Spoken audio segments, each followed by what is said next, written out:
We want to put a topology on a category. So to proceed, first we will start with the simplest possible case. So that is, say you have a topological space X and this comes equipped with a topology T. And we have seen this before. How do we make this T into a category? You can make this into a category which will have object as open sets of X. So U is open set of X, this is an object. V is another open set of X, this is an object. And now we have to talk about maps. So the maps are inclusion maps. So morphisms as inclusion maps. So say U and V are objects of topology, that is open sets. And so the morphism from U to V is precisely U going to V if U is a subset of V, otherwise it's a null set.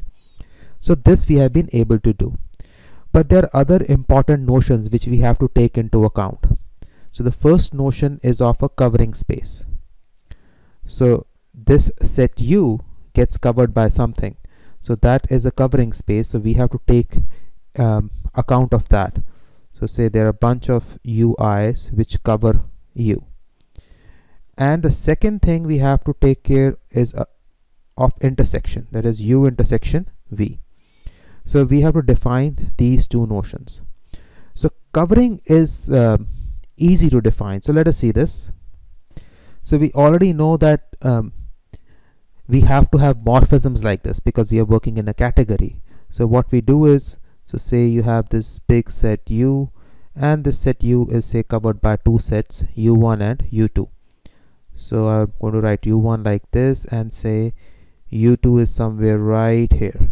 So when they fall in, there might be an intersection, but say this is U1 and this is U2. So we can't put it right on the set U because we are in a category, so we have to talk about in terms of morphisms. So instead of saying U1 union U2 covers U, we are going to talk about morphisms.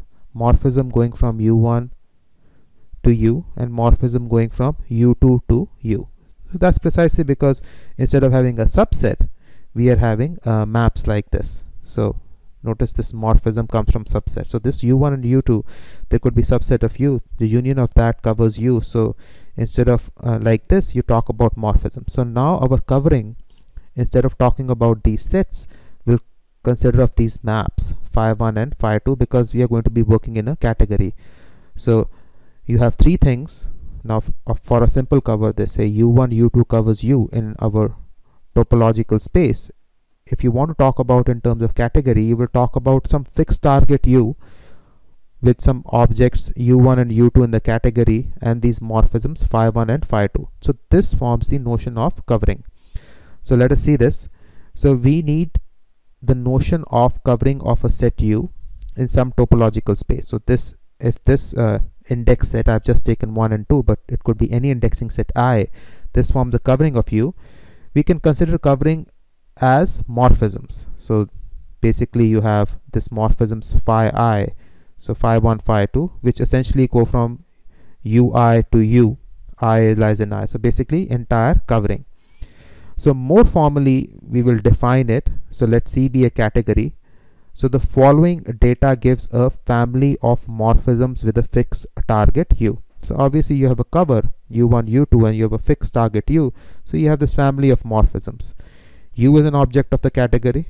So U is an object of the category. You have an index set I. So here index set was just 1 and 2. You can have any index set I which could be empty. And for all I in our index set, there is a morphism phi I with target U given like this. So for every set in the cover, you have the map like this. So essentially we are just rewriting what a cover means in topology in terms of what would it be if we write it in terms of category. So now you can say this U was a set in topology and you had a cover. Now you can say if U is an object of the category, we can give a set of coverings to all objects of the category. So you can basically form a cover like this. You have morphisms which are going into the target set U. So this U is now called the target set. So this is done. So we have this covering, but now this is a more important notion and not very obvious. So covering was obvious once we made this definition clear. and you start drawing pictures, covering is clear. But intersection is slightly more subtle. So we want to define the notion of intersection. So you have a space X, you have a set U in the space, and you have a set V in the space. So you have the space X, and there are two sets lying in it, U and V. So you have set V and set U, and you have this intersection. So this is in any topological space. So we want to transform this information into categories. So obviously inclusion maps are morphisms. So we have a morphism from U to X, and you have a morphism from V to X. So now we want to talk about intersection. So you write intersection like this, U intersection V. You have a morphism like this, you have a morphism like this. So you have to have morphisms like this because U intersection V lies between U and V. So what does this notion transform into in a category? Because we don't have a notion of intersection in a category. So what we have instead is the notion of a fibered product or pullback.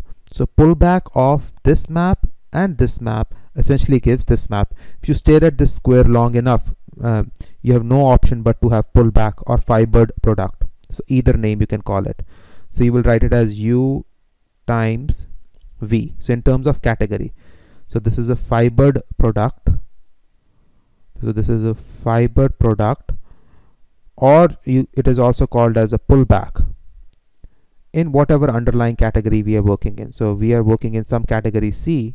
So this will be a pullback or a fibered product where U and V are now objects. So this is very important to memorize. So we have two slogans. We have slogan of a covering space, which is given by morphisms now. So we took some covering like this on a set U and made it into a set of morphisms and gave an entire definition on it. And the second is the notion of fibered product, which is intersection. So intersection becomes pullback or fibered product. So this you have to remember. So now we will come to the definition of a topology on a category or a site or a Grothendieck topology, which essentially just is collecting these facts and organizing them. So it organizes covering of a space and it organizes intersection of a space as the fibered product. So as I write down the definition, it will become clear.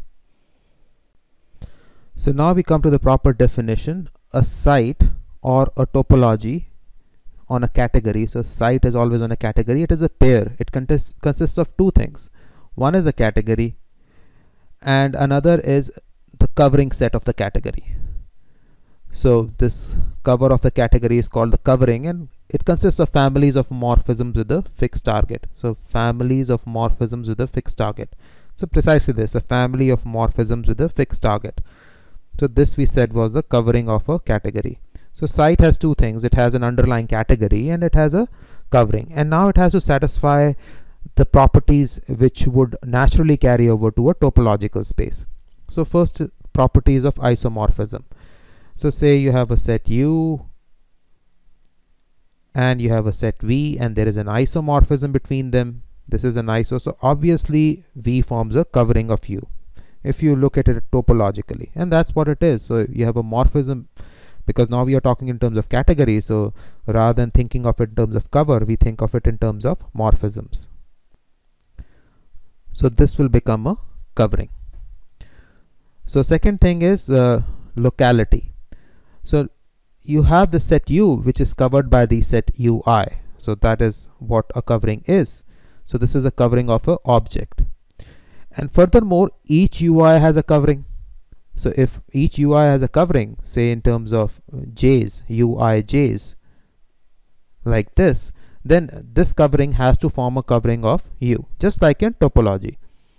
And that's what we are writing here. So diagrammatically, look at like this. So here you have a set U, and this set U has a covering. So say by some UIs. So one of those UIs is U1. So you have a morphism right here. So because we are working in a category, rather than talking about this lying within this set, we are talking about a morphism. Now this UI is further covered by two sets, U11 and U12. So notice that the first index you can say is I if this is I, and the second index is what we are changing. So these two sets cover this. So you have further morphisms here. So bringing it down, then this u11 and u12 will end up forming a cover of u. So you have something like this, essentially what would happen in a topological space, and that's what we have here. So here you have a covering of ui by two indices 1 and 2, so j could be 1 and 2, and then you get a covering like this. You can compose two maps. So first you have to apply this map psi, and then you have to apply phi. So this map was phi because covering we are giving by phi's, and this map is psi, and that's what it is. So first apply psi and then you apply phi and you form a cover of u, and that's what we have. So first apply this and then you apply this phi and you get a cover of u in terms of these sets now in lavender color. So where ij is some index set. So that is it. And third is our base change, and here is where we are going to talk about the fibered product. So say you have a covering of set u, and you know v is has some v is some set here which is like this. So there is some inclusion map. So if you're working in topology, you have any cover of u, you take its intersection with v and form a cover of v. And that's precisely what we are going to do. So we are going to take this cover on u and make it a cover into v via intersection, but the intersection in category is a fibered product, and that's what it is. So you have a covering for u and v goes to u. So in terms of topological space, that means v is a subset of u. This is a morphism, and then we can form a covering for v, which is a fibered product like this, and the covering goes like this. So intersection becomes the covering because this is nothing but intersection as we talked about before. So the site is also called a category with Grothendieck topology. So for our case, we will always assume that the collection of coverings of a site is a set, so that this is a set, and collection of objects of the category underlying the site is also a set. So that is C is a small category. So this is a small category. So let us now give some examples of a site. So now we are going to talk about some examples. So first is very standard example that every category can be turned into a site in a canonical way. We just need the notion of coverings, so which is simply the identity map. So you can always have the identity map like this, such that I is countable, and once you have identity map, so UIs could be just u itself and just index it. So UI is simply u, which has just been indexed, and so you just have identity map and you have been able to get a notion of covering. So number 2 is the example which we have been talking about all this while, that is on a topological space X, the associated site is denoted as X subscript zar, so zar for Zariski. And again, open sets of X are objects of this, and inclusion map become morphisms, and usual topological coverings become coverings here. And that's what we actually used to give the definition of a site or a Grothendieck topology. And for open sets u and v in W, you can have the fibered product, which basically is the intersection. So fibered product exists. Third example is category of G sets. Can be endowed with a site TG. So objects are sets with left G action. Morphisms are G equivariant maps. So equivariant maps means essentially G does not impact on multiplication. And the covering maps are families like this, so that phi I of ui is u, precisely what you would expect it to be, because phi I acting on ui should give you u. You take all those coverings. So that is it. So these are the 3 standard examples of site or a Grothendieck topology.